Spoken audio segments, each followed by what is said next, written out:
भाई आबिद रजा साहब, उपस्थित भाई ओमवीर सिंह जी विधानसभा अध्यक्ष जी, अनवर आलम जी, उपस्थित संचालन कर रहे भाई मोहम्मद सिद्दीकी साहब, भाई सालेह चौधरी जी, मोहम्मद मियां साहब और तमाम शहनशाह भाई, शफीउद्दीन भाई, जावेद, आबिद भाई और तमाम हमारे कई साथी। सबसे पहले जैसा आबिद भाई ने कहा, मैं आप सबका तहे दिल से शुक्रिया अदा करना चाहता हूं, क्योंकि चुनाव में समय इतना कम होने की वजह से हम आपके बीच में नहीं आए। और ये बात भी सच है कि आए भले ही ना हो, लेकिन जितना वोट आप लोगों ने दिया, जितना प्यार आप लोगों ने दिया, आप लोगों के आशीर्वाद से सांसद बनने के बाद आज जब बदायूं में आ रहा हूं तो पहली बार आप ही लोगों के बीच में आ रहा हूं। इतना आप लोगों ने प्यार दिया। आज पहला दिन है हम लोगों का बदायूं के अंदर, बदायूं विधानसभा में घूमने, और आप लोगों के बीच में आए, और इसीलिए आए क्योंकि मैं भी देखना चाहता हूं वो गांव, वो गलियां, वो अपने लोग जिन्होंने इतनी मुश्किलों में, क्योंकि जो एक बात, एक घटना तो एक हुई जब आप आबिद भाई यहां पर आए, लेकिन आपके जाने के बाद पीछे से कितना परेशान लोगों को किया गया, और वो परेशानी सब आपने झेली। किस लिए झेली? अपने लिए नहीं झेली। एक ऐसे व्यक्ति के जिसको आपने देखा नहीं, उसको वोट देने के लिए भी आप तैयार थे, ऐसे व्यक्ति के लिए आपने झेला। इसीलिए आज मैं सबसे पहले अपनों के बीच आप लोगों से मिलना आया। काम की बात, और काम तो जैसा आबिद भाई ने कहा, हम लोगों ने तो जब सरकार में रहे तो गांव की तो सड़कें बनाई, बदायूं से बरेली आपका हाईवे अपनी सरकार में, बरेली से आगे उसके हाईवे अपनी सरकार में बना है, बदायूं से सैफी तक का रास्ता, कासगंज तक का हाईवे, ये सब अपनी सरकार में हुआ। भारतीय जनता पार्टी के 8 साल की सरकार में मैं आप लोगों से पूछना चाहता हूं, कोई एक ऐसा बड़ा काम बता दीजिए। उनके विधायक भी आए, केंद्र में केंद्रीय मंत्री भी भारतीय जनता पार्टी का, लेकिन तब भी बदायूं को इस तरीके से अनदेखा किया जाता है जैसे मान लीजिए यहाँ तो बीजेपी का कोई वोट नहीं। तो मैं आपसे यही कहना चाहता हूँ, आज हम लोग पीडीए पंचायत कर रहे हैं, क्यों कर रहे हैं? क्योंकि इस पीडीए के नारे ने और इस फलसफे ने हम लोगों की तकदीर बदली है बहुत हद तक। एक रास्ता, एक हम लोगों को जरिया दिखाया है, उम्मीद दी है कि हाँ, आने वाले समय में इन तानाशाहों से हम लोग हिम्मत दम रखते हैं लड़ने की। क्योंकि 24 के चुनाव में देखिए आप, हम लोग चुनाव में उतरे, इन लोगों ने प्रशासन की ताकत भी लगाई, शासन की ताकत लगाई, पैसे का दम दिखाया, लाठी का दम दिखाया, सब चीज करके देखी, लेकिन उसके बाद भी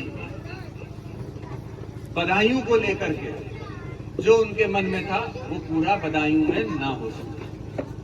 वो चाहते थे कि समाजवादी पार्टी यहां से ना जीते, लेकिन यहाँ की जनता ने फिर भी लड़ाई लड़ी। तो इसीलिए मैं कह रहा हूं, और ऐसा ही कितने ही अलग अलग विधानसभाओं में हुआ, अपने आंवला में हुआ। और आप जब वो 37 सांसद जो आपके आशीर्वाद से आज लोकसभा में है उनको देखेंगे तो ये सब 37 के 37 पीडीए के ही नारे से निकले हुए और पीडीए से ही आने वाले सांसद हैं सब।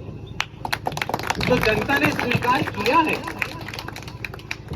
जैसे हम लोग जब 24 में गए तो हमने संविधान की बात की, हमने देश की बात की, हमने बाबा साहब की बात की, हमने अपने अधिकारों की बात की, जिसको लोगों ने समझा, स्वीकारा, और तभी ना हम लोगों को 37 सांसद, और जैसी बात कही आपने कि उत्तर प्रदेश में सबसे ज्यादा सांसद अगर हुए तो आपके हो गए, सबसे ज्यादा आपके हो गए।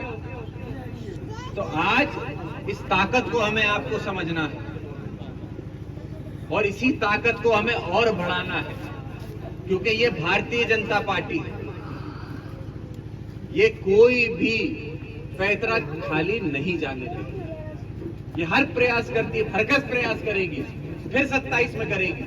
वही पुलिस की गाड़ियां घूमेंगी, वही लाठीचार्ज होगा, वही हिंदू मुसलमान करने का प्रयास होगा। और अब हद तो ये हो गई कि जहां हिंदू मुसलमान के लिए लोग समझ गए, तो अब हिंदुओं को भी बांटने का काम कर रहे हैं। जाति धर्म के आधार, जाति के नाम पे हम लोगों को बांटा जा रहा है। लेकिन लोग भी अब इस बात को समझने लगे, क्योंकि खाली पेट कभी पूजा नहीं हो सकती, इबादत कभी खाली पेट नहीं की जा सकती। आज गरीब किसान का, नौजवान का, गांव में बैठे हर व्यक्ति का पेट खाली है, उसके पास रोजगार नहीं बचा।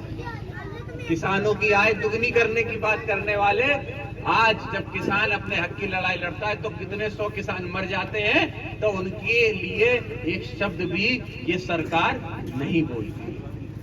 तो ये सच्चाई है इनकी, और ये सच्चाई हमें कोशिश करनी है कि औरों के सामने तक पहुंचे। ये पीडीए पंचायत का पूरा आइडिया है। हमारा मकसद है कि हम लोग अन्य समाजों को अपने साथ जोड़ें, और वो जुड़ने को तैयार है, लेकिन उनको भरोसा दिलाना है कि जब आप पे भी कोई कठिनाई आएगी, तो जिस तरीके से आप हमारे साथ खड़े होगे, हम भी आपके साथ खड़े होंगे। बस इतनी एहसास कराने की बात है, और कुछ नहीं। और यहाँ देखते बुजुर्ग बैठे हुए आप लोगों ने तो पता नहीं कितना कुछ देखा है, कितनी बार साथ भी हुए, कितनी बार अलग भी हुए। तो आज जो जरूरत है, आज जरूरत है हम लोगों को इस गर्त से निकलने की, जिसमें भारतीय जनता पार्टी ने हमें आपको डाल दिया। तो उससे हम तभी निकल पाएंगे जब हम जाति के बंधनों को खत्म करेंगे, जब हम ये सोचेंगे कि भाई हमारा भाई है, किस समाज से आता है इससे फर्क नहीं पड़ना चाहिए। और तभी ना नेताजी ने जब समाजवादी पार्टी की शुरुआत की, तो सब समाज को लेके साथ चलते हैं।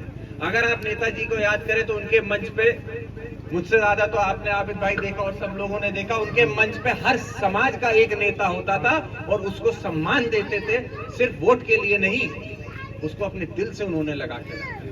अगर उनके समाज को कोई जरूरत हुई तो उस जरूरत को पूरा करने के लिए जो करना पड़ा, नेताजी ने विरोध भी लिए कितनी बार, लेकिन वो बात उन्होंने। तो हमें भी अब ऐसा कोई काम करना होगा, ऐसा कोई संदेश पहुंचाना होगा लोगों को, ताकि लोग हम लोगों से जुड़े, और जुड़ना चाहते हैं।